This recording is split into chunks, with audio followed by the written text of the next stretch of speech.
Hello everyone, welcome to the Mysterious Stories channel, where you'll discover the most mysterious, scary, and fascinating stories.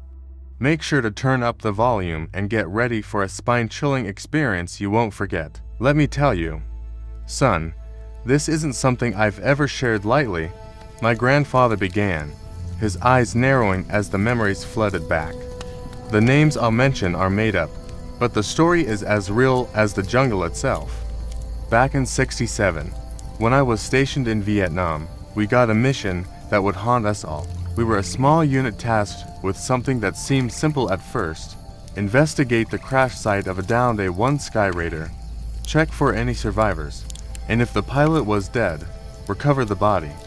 3 checkpoints, 3 locations to cover deep in the jungle. It was supposed to be routine, but nothing about Vietnam was ever routine, especially when the jungle started whispering things that made no sense. Captain Harris, our commander, briefed us at dawn. We were to patrol the jungle, locate the crash, and report back. Intelligence indicated enemy activity was light, but we knew better than to trust reports. We were deep in enemy territory, and the jungle wasn't just a natural barrier, it was a living, breathing nightmare. The forest man, it was thick, damp, and filled with sounds that didn't belong to anything we could see. The kind of place where your senses deceive you, and the darkness feels alive. Our first checkpoint was a small clearing a couple of clicks in. The air was heavy, and the deeper we went, the more unnatural the forest felt. It wasn't the wildlife that was wrong, it was the silence. Birds stopped calling. The wind no longer rustled the leaves. Even the insects seemed to hold their breath as we moved. Private Mac McAllister, one of the newer guys, kept glancing around nervously. "You feel that?" he whispered. "Like something's watching us." I felt it too. But as soldiers, we ignored those feelings and kept our eyes on the mission. We reached the clearing without incident, but the silence, it was louder than any battle we'd been in. Then, just as we were about to move forward, we saw it. A figure, barely visible, standing at the tree line. At first, I thought it was one of ours until I realized the uniform wasn't right. Old, faded, and the figure, it wasn't moving, not breathing. Harris raised his hand, signaling us to stop. "Who goes there?" he called out. No response. The figure just stood there, staring, or at least it felt like it was staring, though we couldn't see its face. "Check it out, Langston," Harris said, motioning to me. I approached cautiously, but by the time I got close enough, the figure was gone, vanished into thin air. There were no footsteps, no rustling bushes. It was like it had never been there. Shaken, we pressed onto the second checkpoint. This one was deeper in, near an abandoned enemy outpost. Command had said it was cleared out weeks ago, but when we arrived, it didn't feel abandoned. The jungle had reclaimed most of the camp vines crawling over sandbags, rusting weapons scattered like fallen leaves, but something was off. "Mac, you take point," Harris ordered, and we moved in slowly, weapons ready. Inside the outpost, it felt colder, unnaturally so. Then we found it a small hut at the center of the camp, untouched by decay. Inside, the stench of death hit us like a wall. It wasn't just the enemy soldiers who had died there, something else lingered. Corporal Davis found what looked like old, blood-stained uniforms piled in the corner. "These don't look like VC uniforms," he muttered. "They weren't. They were ours. But they were too old, as if they'd been sitting there for decades, forgotten." That's when we heard a low, guttural moan from somewhere deeper in the jungle. It was distant, yet it reverberated through the trees, sending a chill down our spines. "We need to move," Harris said, his voice slower now, almost as if he didn't want to disturb whatever was out there. We packed up and moved on, the sound of that moan following us like a ghostly echo. By the time we reached the final checkpoint, the crash site of the Skyraider, the sun was setting. The wreckage lay scattered across a small hill, the plane's body twisted and burned. We found the pilot still strapped into his seat, but it wasn't just the crash that had killed him. His face was frozen in terror. eyes wide open, staring at something we couldn't see. "We have to get him out of here," Harris said, but just as we started moving, the temperature dropped sharply. The jungle came alive again, but not with the sounds of animals. It was whispers, voices in the wind, speaking in a language none of us could understand. And then we saw them, figures in the trees, pale, faceless, moving silently among the branches. They didn't make a sound, but we could feel their eyes on us, feel their presence closing in. We tried to move, but it was like walking through thick mud. Something was pulling us down, slowing us. Mac turned to me, his face pale as a sheet. "We're not getting out of here, man." But we did. Eventually, somehow, we made it back to base with the pilot's body. But we were never the same. Whatever we saw out there, it stayed with us.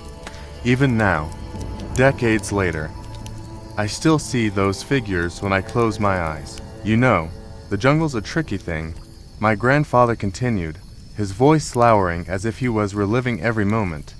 "It's not just the heat and the constant dampness, but the way it plays with your mind.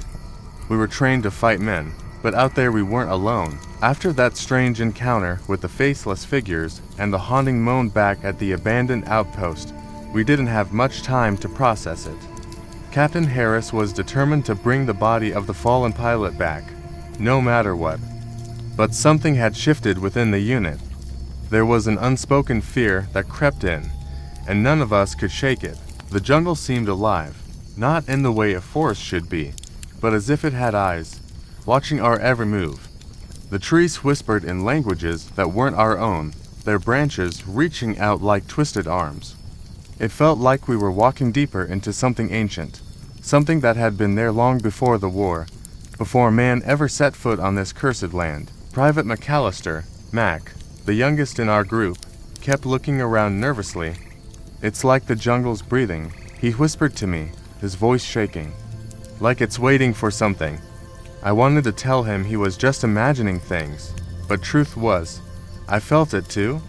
Each step we took deeper into the jungle, the more the air seemed to thicken with an oppressive weight. The forest floor was soft beneath our boots, almost like it was swallowing us whole with every step. The path to the crash site was getting harder to follow, not because we didn't know the way, but because the jungle was actively resisting us, pushing back with every footfall. We pressed forward, navigating through the thick underbrush. By late afternoon, the sunlight had barely penetrated the canopy, leaving us in near darkness, even though it wasn't yet night. That's when the whispers started again, soft at first, like the wind stirring the leaves, but soon they grew louder, and unmistakably human. "They're watching us again," Mac muttered, clutching his rifle tighter. He wasn't the only one. Private Stevens and Corporal Davis were glancing over their shoulders, their eyes wide with terror. "No talking," Harris barked, trying to maintain order. But even he was on edge, his hand twitching on the trigger of his M16. "We're almost there." Suddenly, a rustling in the trees made us all freeze. We scanned the surroundings, rifles raised, but saw nothing. It was then that I noticed something strange. The jungle was too quiet. No birds, no insects, just the heavy sound of our own breathing and the heartbeat of the forest. "Langston, check the perimeter," Harris ordered. I moved forward cautiously, circling the area. But there was nothing, at least nothing I could see. Just the suffocating sense that something or someone was watching us. We reached the second location at twilight. It was supposed to be an old enemy supply base, long since abandoned. But, as we approached, it didn't look like the jungle had reclaimed it. No overgrown vegetation, no signs of decay. It was as if time had stopped here. The place was eerie. Old tents stood in perfect condition. Weapons lay scattered as though dropped in a hurry, but there were no bodies, no signs of a struggle. It was as if the enemy had simply vanished. We split into two teams to search the camp. Mac and I headed towards what looked like the command tent. Inside, everything was untouched: maps on the table, rations still unopened, a radio that looked like it could spring to life at any moment. But there was something off about it all. a feeling that, whatever had happened here, it wasn't done yet. Then, as Mac was rummaging through a supply crate, he stopped cold. His face went pale. Langston, look. I turned to see what he was pointing at. Inside the crate were dog tags, American dog tags, but they were old, far older than anything from our time here. They were rusted and covered in dirt, the names unreadable. But there was something else to blood. Fresh blood.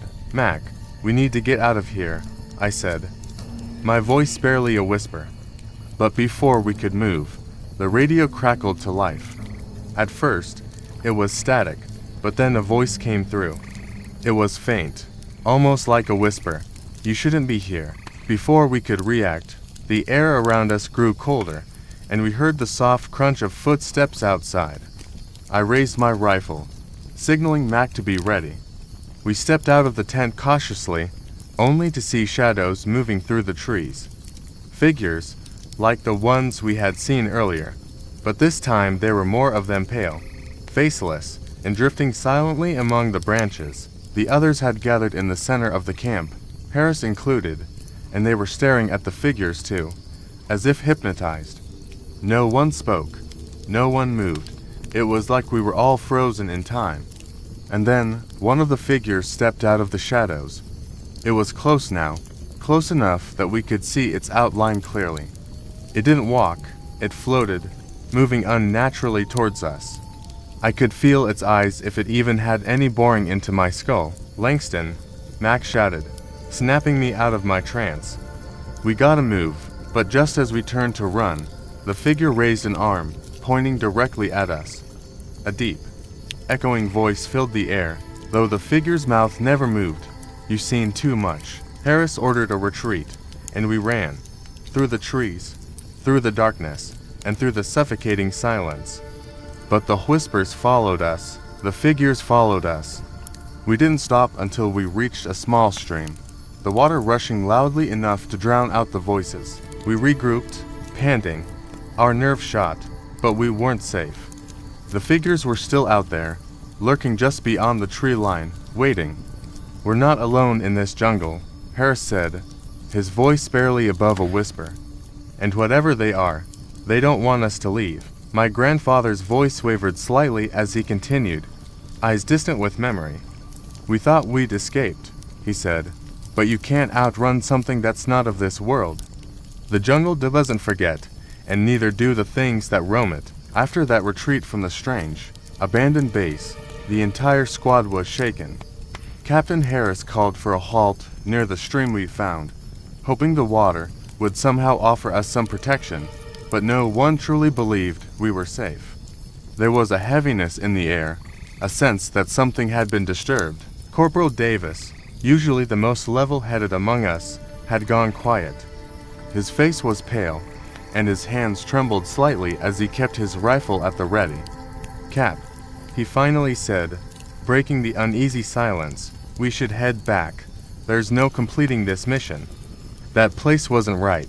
It wasn't human. Harris was torn. We still had orders to retrieve the pilot's body. But the more we pressed on, the more it felt like we were moving deeper into a trap. We stay on mission, Harris said firmly, though his eyes betrayed his doubt. We're not going back empty-handed. We'll make for the crash site at dawn. As night descended, the jungle's oppressive presence only seemed to grow. The moon was high, casting eerie shadows through the trees. Every crack of a twig, every rustle of leaves sent chills down our spines. Private McAllister, Mac, was on edge. He kept looking over his shoulder, mumbling to himself about the figures we'd seen. They're still out there, he muttered, watching, waiting. I tried to calm him down. Mac, it's the jungle. It messes with your head. We'll get out of here soon. But even as I said the words, I didn't believe them. The jungle was alive in ways I couldn't explain. It was more than just the usual dangers of the environment. There was something supernatural at work, something old and malevolent. At around midnight, the first sign of them appeared again. It started with a whisper, faint at first, like the rustling of leaves in the wind. But it grew louder, until it was unmistakably human voices. Voices that shouldn't have been there. "They're back," Mac whispered, his eyes wide with fear. We all heard it, the same haunting whispers that had followed us from the enemy base, and then we saw them again. The faceless figures, drifting silently among the trees, just beyond the edge of our campfire light. Private Stevens, his nerves frayed beyond breaking, raised his rifle. "Stay back," he shouted, firing into the trees. The gunshots echoed through the jungle, but the figures didn't react. They kept moving toward us, slowly and deliberately. "Hold your fire," Harris commanded, but Stevens was beyond reason. He kept shooting, his hand shaking, until Harris tackled him to the ground, trying to snap him out of it. The figures stopped at the edge of the clearing, watching us, or at least, we thought they were watching. Their faces, smooth and featureless, made it impossible to tell. They didn't move, didn't speak, just stood there, waiting. Suddenly, the whispers stopped, replaced by a deep, echoing voice that filled the air.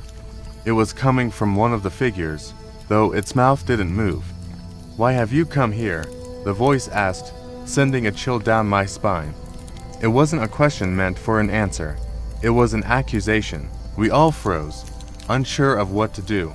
Harris stood up, his hand on his rifle, though we all knew bullets wouldn't help us here. "We're just here to bring our man home," Harris said, his voice steady despite the fear that gripped him. The figure tilted its head, as if considering Harris' words. Then, the voice spoke again. "He is not yours to take." A cold wind swept through the camp, making the fire flicker. The temperature dropped, and a sense of overwhelming dread filled the air. "Cap," I whispered, "we need to leave, now." But Harris was still focused on the figure. "We're taking him back," he said firmly.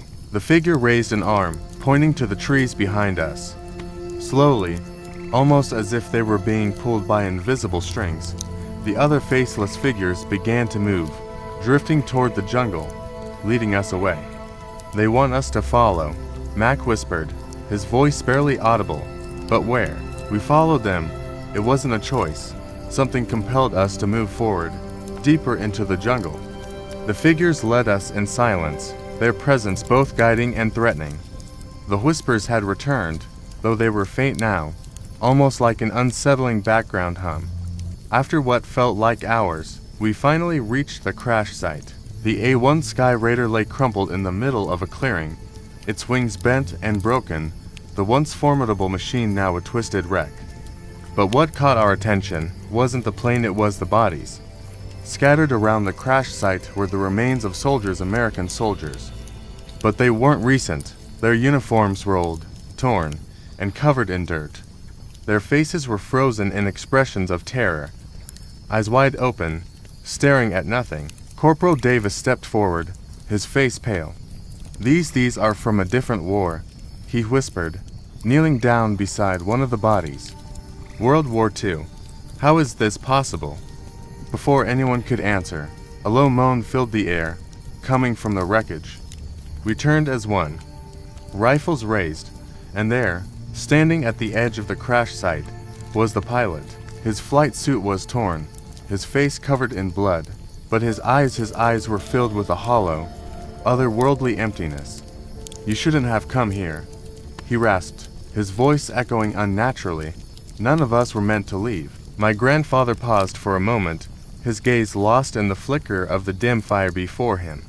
He took a deep breath and continued, his voice low and filled with a mix of fear and wonder.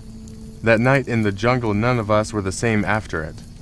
What we encountered at that crash site, it was beyond anything we could have imagined." The pilot stood before us, his figure illuminated by the moonlight that filtered through the dense canopy above. His presence chilled the air around us, and even though he appeared human, there was something deeply unnatural about him. His eyes, hollow and void of life, bored into each of us. "We're here to bring you home," Captain Harris said cautiously, stepping forward. But the pilot simply shook his head, his blooded face expressionless. "You don't understand," the pilot rasped, his voice distorted, as if coming from the depths of the earth. "I was never meant to return. None of us were." The jungle seemed to close in around us, the dense trees and vines now feeling like the walls of a living, breathing entity. The whispers we had heard earlier grew louder, swirling in the air around us, making it difficult to think, to focus. "You shouldn't have followed," the pilot continued, his words cutting through the growing noise. "This place, it's a prison.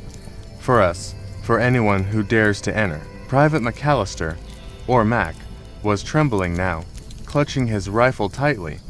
"Cap, we need to get out of here. Now. There's no mission worth this." But Harris didn't move. "We can't leave him," he said, more to himself than to any of us. "We can't just leave him here." The pilot, his figure still and almost statuesque, raised a hand, pointing toward the dense forest that lay beyond the clearing. "You'll never make it out if you stay," he said, his voice no longer filled with menace, but with a deep, resigned sorrow. "This place has already claimed you." Corporal Davis spoke up, his voice shaking. "What are you talking about? Claimed us, we're still alive." The pilot turned to Davis, his hollow eyes filled with an unsettling calm. "You think you're alive," he said, "but this jungle, it's not what it seems. Time doesn't pass here as you think it does. Those who enter become part of it." A chilling realization dawned on me as the pilot's words sunk in. I looked around the crash site, the rotting uniforms, the skeletal remains of soldiers from decades past, and it hit me. These weren't just men who had died here. They were men who had been lost in time, trapped in this cursed jungle, doomed to wander forever. Harris, ever the pragmatic leader, wasn't ready to give in to the fear that was overtaking the rest of us. "This is just jungle madness," he muttered. "It's all in our heads. We're getting out of here, and we're bringing the pilot with us." But the pilot took a step forward, his expression grim. "You can't take me with you," he said softly, "because I've never left. I died here years ago, and so will you." Matt began to panic, backing away from the group. No, this isn't real," he stammered. "We can't all be dead. We just got here." But deep down, we all felt it, the heaviness in the air, the oppressive grip of the jungle. It wasn't just the environment. It was something supernatural, something that defied the laws of reality. Captain Harris, though shaken, was still trying to maintain control. "We're leaving," he said firmly, turning to the rest of us. "We're not sticking around to find out what happens if we don't." The pilot's expression didn't change, but his figure began to fade, as if dissolving into the very air around us. "You can try," he said, his voice echoing in the darkness. "But the jungle doesn't let go so easily." With that, he was gone, leaving us standing in the clearing, the wreckage of the A-1 Skyraider looming over us like a tombstone. The jungle around us seemed to shift, the shadows growing darker, the air growing thicker. "We're moving out," Harris ordered, his voice tight with fear. "Now!" We quickly gathered our gear, our eyes darting around, wary of any movement in the trees. The jungle, once so full of life and noise, was now deathly silent.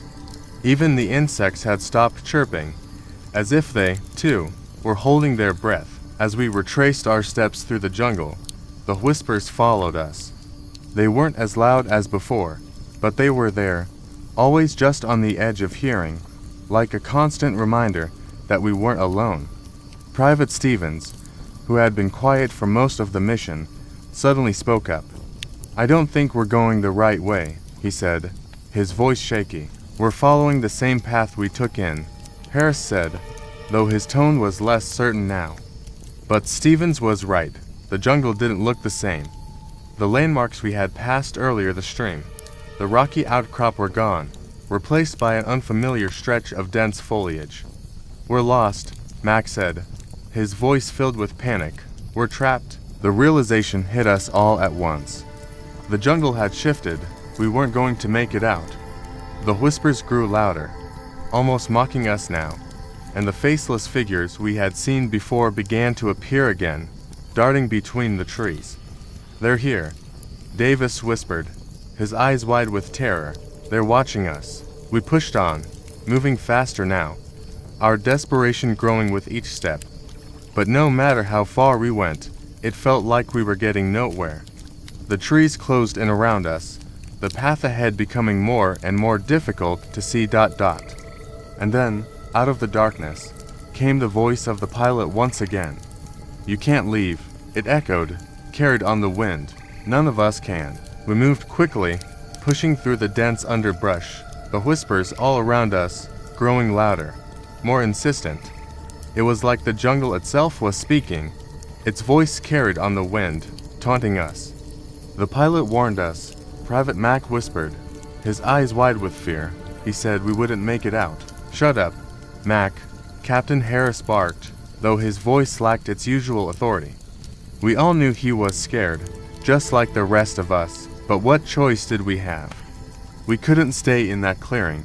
With the crash site and the ghosts of dead soldiers haunting us, we had to keep moving. But no matter how far we went, it felt like we were walking in circles. The jungle closed in around us, the trees growing thicker, the path more treacherous. Every step felt like a struggle, as though the very earth beneath our feet was trying to pull us down, to claim us as its own. It was Corporal Davis who saw at first a clearing up ahead, just visible through the tangled vines and foliage.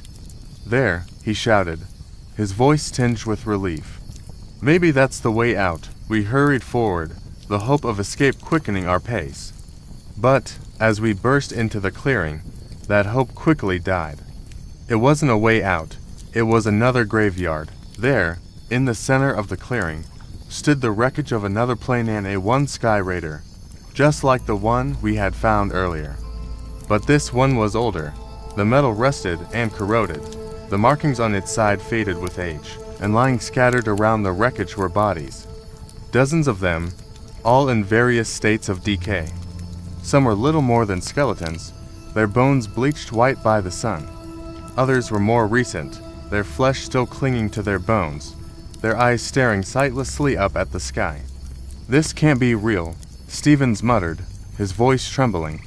"This can't be happening," but it was real, all too real. And then, just as we had feared, the figures began to appear. At first, they were just shadows, moving through the trees at the edge of the clearing. But as they drew closer, we could see them more clearly, men in tattered uniforms, their faces gaunt and pale, their eyes hollow and empty. "Back away," Captain Harris ordered, his voice barely above a whisper. Everyone back away. But it was too late. The ghosts were all around us now, closing in, their expressions blank, their movements slow and deliberate. They didn't speak. They didn't need to. Their presence alone was enough to chill us to the bone.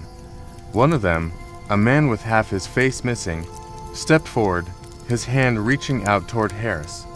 The captain backed away, his eyes wide with terror. "Stay back," he shouted, his voice shaking. "Stay the hell away from me." But the ghost didn't stop. It kept coming, its hand outstretched, its eyes locked on Harris. Private Mac screamed and bolted into the jungle, vanishing into the darkness without a second thought.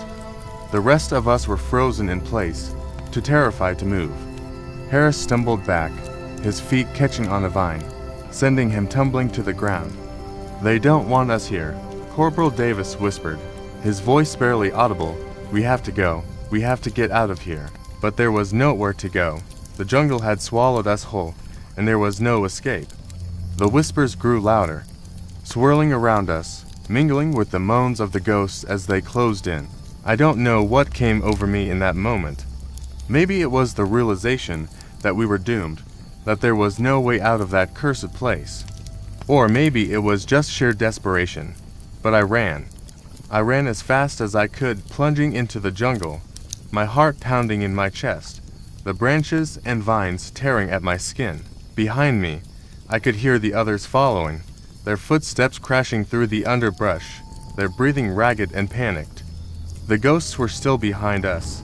I could feel them, their cold, dead hands reaching out, trying to drag us back into the graveyard. But, as we ran, something strange happened. The jungle began to change around us. The trees grew taller, their trunks twisting and contorting into unnatural shapes. The air grew thick and heavy, the temperature dropping sharply, making every breath feel like ice in my lungs. And then, Out of nowhere, we were back at the crash site. Not the graveyard, but the original site where we had found the first Skyraider. Harris stopped dead in his tracks, his eyes wide with disbelief. How did we end up back here? It didn't make sense. We had been running in a straight line, away from the crash site. But somehow, the jungle had brought us back. It was as if the forest itself was playing with us, leading us in circles, keeping us trapped in its nightmarish embrace. We're never getting out of here, Stevens whispered, his voice trembling with fear.